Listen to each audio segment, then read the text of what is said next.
Что такое гигиена? Как правильно мыть руки? Как часто делать прививку от гриппа? Какие заболевания называют зоонозными? Вопросы о личной гигиене, санитарно-гигиенических нормах и профилактике опасных инфекций. Ребятам предстоит ответить на несколько десятков таких. Ограничений по времени нет, но кто-то успевает ответить на все буквально за 10 минут. На все эти 39 вопросов ушло всего лишь минут 15-20. Это причем, что не нужно было так долго думать, можно было просто сразу понять. Очень познавательный, и от этих вопросов можно узнать что-то и для себя. Диктант здоровья – это 39 вопросов, последние 3 из которых повышенной сложности. Участником акции Роспотребнадзора может стать любой желающий старше 13 лет. Мы эту акцию начали с центра образования МАГАС, так как это самая практически большая школа республики. Хотим охватить на первое время 10 школ. Помимо этого, каждый житель республики может зайти на сайт Санпросвет.ру и там пройтись по сайту, и там тоже можно пройти тестирование каждому жителю.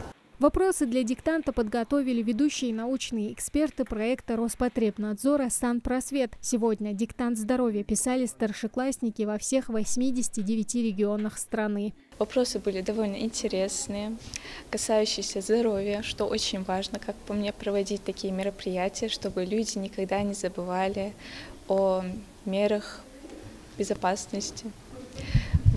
Вопросы были довольно легкие. Было, конечно, парочку сложных, но немного подумав, можно было ответить на них.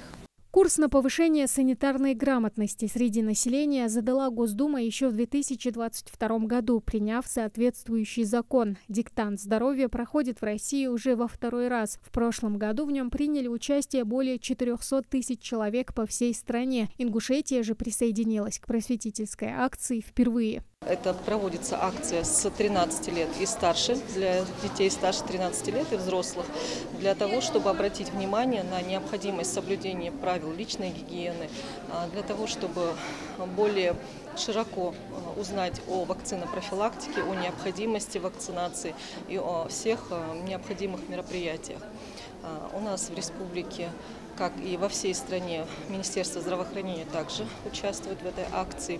Акция стартовала 16 сентября и продлится до 21 сентября включительно. Принять участие в диктанте здоровья можно онлайн на сайте проекта «Санпросвет». Тамара Хшагульгова, Султан Магушков, МАГАС 24.